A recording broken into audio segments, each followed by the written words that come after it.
Hello guys, ഇന്ന് evening ആയപ്പോൾ എനിക്കൊന്ന് അമ്പലത്തിൽ പോകണം തോന്നി. അപ്പോൾ ഞാൻ അമ്പലത്തിലേക്ക് ആരെയും കൂട്ടാണ്ട് ഒറ്റയ്ക്ക് പോയി. എനിക്ക് അമ്പലത്തിൽ അങ്ങനെ പോകുന്നതാണ് ഇഷ്ടം. ഒറ്റയ്ക്ക് പോയിട്ട് എൻ്റെ കാര്യങ്ങളൊക്കെ പറഞ്ഞിട്ട് തിരിച്ചു വരിക. അപ്പോൾ അമ്പലത്തിലേക്ക് പോകുന്ന വഴിയാണ് അത്. ഒരു സൈഡിൽ കെനാലും മറ്റേ സൈഡിൽ വീടും പറമ്പും അങ്ങനെയൊക്കെ ആയിട്ടുള്ളതാണ്. നടുക്ക് കൂടെ ഒരു വഴിയാണ്. അപ്പം ഞാൻ അമ്പലത്തിലേക്ക് പോയി. അമ്പലത്തിലെത്തി. അവിടെ പോയപ്പോൾ അവിടെ ദീപാരാധന തുടങ്ങുന്ന ഒരു ടൈമായിരുന്നു. കുറച്ച് ലേറ്റായി ഞാൻ പോകാനും. അപ്പോൾ അവിടെ നരസിംഹസ്വാമി ക്ഷേത്രമാണ്. അപ്പം അവിടെ പോയി അതൊക്കെ തൊഴുതു. ഭയങ്കര കാമൻ ക്വയറ്റായിരുന്നു പോകുമ്പോൾ. വൈകുന്നേരം പോകുമ്പോൾ അധികം ആളൊന്നും ഉണ്ടാവില്ല.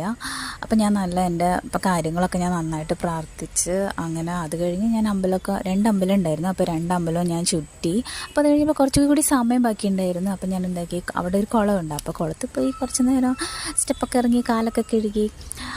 അപ്പോഴത്തേക്ക് അമ്പലത്തിൽ നടയടിച്ച് ദീപാരാധന പൂജയ്ക്കുള്ള സമയമായിരുന്നു. അപ്പോൾ പിന്നെ ഞാൻ അവിടെ പോയി തൊഴുത് പിന്നെ നട തുറന്നപ്പോൾ ഞാൻ തിരിച്ച് വീട്ടിലേക്ക് വന്നു.